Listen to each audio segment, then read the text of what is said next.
بسم اللہ الرحمن الرحیم۔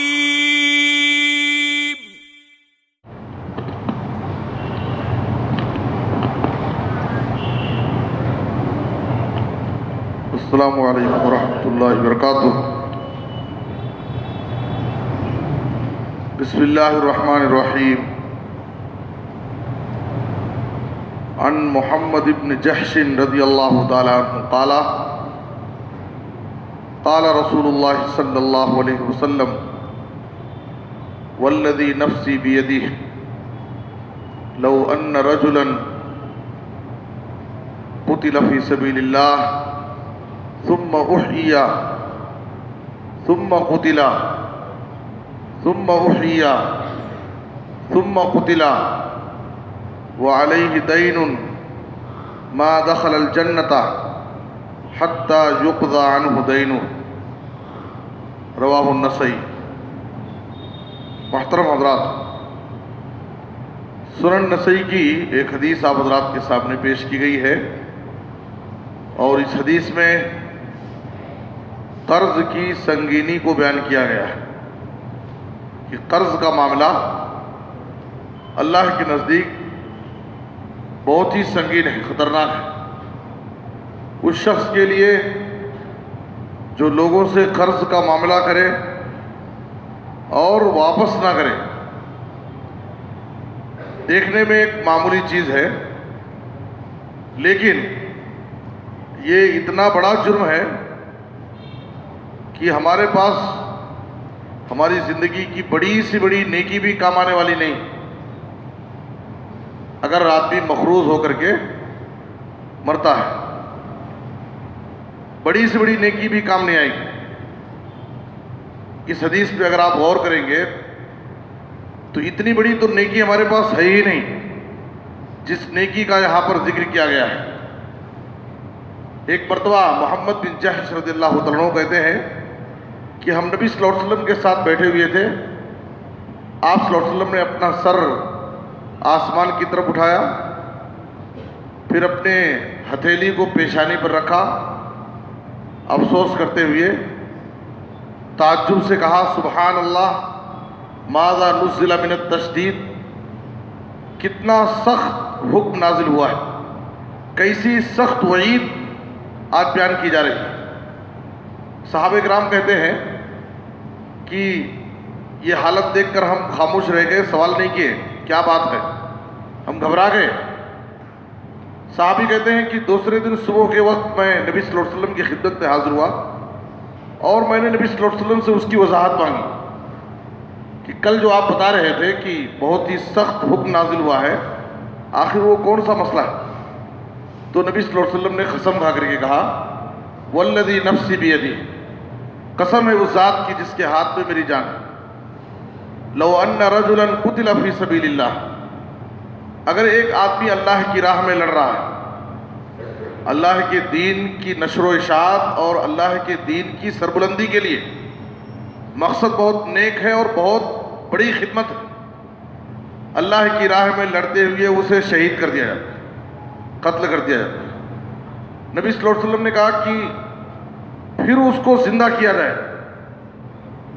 ایسا تو نہیں ہوگا، لیکن نبی صلی اللہ علیہ وسلم کہہ رہے ہیں کہ اگر پھر اس کو زندہ کر دیا جائے، پھر وہ لڑے اللہ کی راہ، پھر زندہ کیا جائے، پھر اللہ کی راہ میں لڑے، یعنی تین مرتبہ نبی صلی اللہ علیہ وسلم نے کہا کہ اگر اسے موقع ملے اور 3 مرتبہ بھی اگر اسے شہادت مل جائے، وعلیہ دین، اور اس کے اوپر قرض ہے، ما دخل الجنہ، وہ جنت میں داخل نہیں ہوگا، حتی یقضى عنہ دینہ، جب تک اس کی طرف سے اس کا قرضہ ادا نہ کر دیا جائے۔ آپ سوچئے کہ 3 مرتبہ، اگر ایسا تو ہوگا نہیں، اگر کسی کو 3 مرتبہ اللہ کی راہ میں قتل کیا جا رہا ہے، شہادت مل رہی ہے اسے، ہماری زندگی میں کیا شہادت سے بڑی نیکی کوئی ہے؟ 3 مرتبہ اگر اسے شہادت کا موقع مل جائے اور اس کے اوپر قرض کا بوجھ ہے، وہ جنت میں نہیں جائے گا جب تک اس کی طرف سے قرض ادا نہ کیا۔ آج ہمارا معاملہ یہ ہے کہ ہم قرض کو بہت معمولی سمجھ لیے، اور یہ سمجھتے ہیں کہ معاف ہو جائے گا.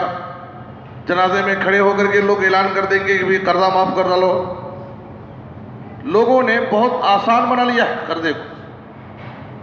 جنازے میں اعلان کر دیں گے قرضہ معاف کر ڈالو، معاف کر ڈالو. ہر انسان کو اپنی زندگی میں قرض کے معاملے میں بہت محتاط ہونا چاہیے اور بہت مجبوری ہی میں قرض لینا چاہیے.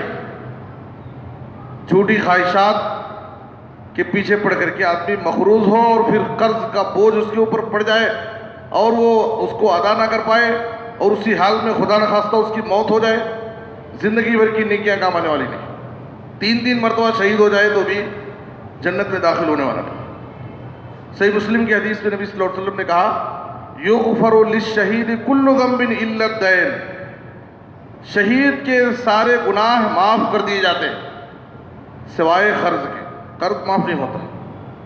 ترمذی کی حدیث میں آپ صلی اللہ علیہ وسلم نے کہا نفس المؤمن معلقۃ بدینہ حتی یقضى عنہ، مومن کی روح معلق رہتی، مقام کریم میں اسے جانے سے روک دیا جاتا ہے، اس کا حساب و کتاب معلق رہتا ہے جب تک اس کی طرف سے اس کا قرضہ ادا نہ کر دیا.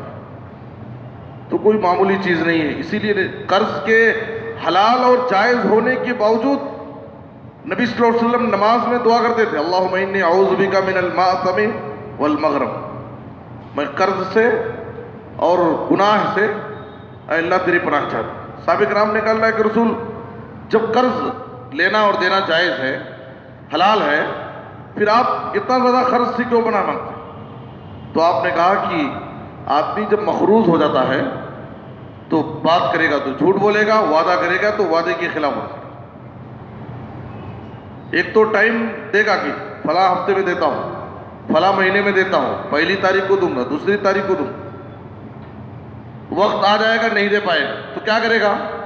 ایک تو وعدے کی خلاف ورزی ہو گئی اور دوسرے جھوٹ بولنا پڑ گا. تو اس لیے نبی صلی اللہ علیہ وسلم نے کہا میں اس قرض سے اللہ کی پناہ چاہتا ہوں. آپ صلی اللہ علیہ وسلم صحیح بخاری کی حدیث میں دعا مانگتے تھے اللہم انی اعوذ بک من الہم والحزن والعجز والکسل والجبن والبخل وضلع الدین وغلبۃ الرجال. ضلع الدین کیا ہے؟ قرض کے بوجھ سے آپ اللہ کی پناہ چاہتے ہیں. اللہم انی اعوذ بک من غلبۃ الدین وغلبۃ العدو وشماتۃ الاعداء. کئی دعائیں ہیں نبی صلی اللہ علیہ وسلم کی جس میں آپ صلی اللہ علیہ وسلم اللہ سے قرض کے بوجھ سے پناہ مانگتے تھے. عبداللہ بن عمر نے کہا کہ یا حمران اتق اللہ ولا تمت وعلیک دین فیوخذ من حسناتک. اے حمران اللہ سے ڈرو، تمہاری موت اس حال میں نہ ہو کہ تم مقروض ہو کر کے مرو، ورنہ قیامت کے دن قرض کا بدلہ دینے کے لیے تمہارے پاس دینار و درہم، روپے اور پیسے نہیں ہوں گے، تمہاری نیکیوں کو تم سے چھین لیا جائے گا. زندگی بھر کی کمائی ہوئی نیکیاں تم سے چھین لی جائیں گی اور قرض کا بوجھ تم سے ادا کیا جائے گا. تو اس لیے انسان کو چاہیے کہ زندگی میں قرض کے بوجھ کا شوق اپنے اندر پیدا نہ کرے. کچھ لوگوں کو کیا ہے جھوٹی خواہشات کے پیچھے پڑ کر کے بڑے بڑے قرضے کر لیتے ہیں، اور چاہے وہ لوگوں سے قرض لیں، چاہے گورنمنٹ سے قرض لیں، چاہے بینک سے قرض لیں، قرض ہے. اور اس میں بھی اگر سودی قرض لیتے ہیں تو یہ اور سنگین گناہ، اس کی خطرناکی ہو تو اور بڑھ جاتا. ایک تو آدمی قرض لے رہا ہے، لے کر کے دے نہیں رہا ہے، اس میں سودی قرض لیتا ہے، یہ اور خطرناک گناہ ہے. اس لیے ہم قناعت کی زندگی گزاریں. اللہ نے جتنا ہمیں دیا ہے ہم اسی میں اپنی زندگی گزار لیں، حلال روزی اختیار کریں. آپ دعا کرتے تھے اللہم اکفنی بحلالک عن حرامک، اے اللہ حلال روزی میرے لیے کافی کر دے، حرام کی ضرورت نہ پڑے، مجھے لوگوں کا محتاج نہ بنا. تو ہمیں حلال روزی پر اکتفا کرنا چاہیے اور جھوٹی خواہشات کے پیچھے لمبی لمبی آرزویں اپنی زندگی میں نہیں پالنا چاہیے، ورنہ آدمی کیا ہے سماج میں بدنام ہوگا، اس کی رسوائی ہوگی اور جھوٹ بولے گا، وعدہ خلافی کرے گا، دھوکہ دے گا. یہ ایسی برائیاں ہیں جو برائیوں کو جنم دیتی ہیں. اس کے پیچھے آدمی کئی گناہ کرتا ہے، کئی برائیاں کرتا ہے. مقروض آدمی جب قرض کے بوجھ تلے دب جاتا ہے تو اس کئی گناہ کرتا ہے. سماج میں اس کی ذلت ہوتی ہے، رسوائی ہوتی ہے، اور وہ اس کی گھریلو زندگی تنگ ہو جاتی ہے، پریشان ہوتا ہے آدمی. بہت سارے لوگ تو بہت کچھ غلط قدم اٹھاتے تھے. اس لیے وہ سب زندگی میں مسائل آنے سے پہلے انسان اسلامی تعلیمات پر عمل کرے, قناعت کی زندگی گزارے اور لمبی لمبی خواہشات اپنی زندگی میں نہ پالے. اللہ ہم سب کو نیک توفیق دے. آمین. صلی اللہ علیہ نبینا محمد و آلہ و صحبہ اجمعین.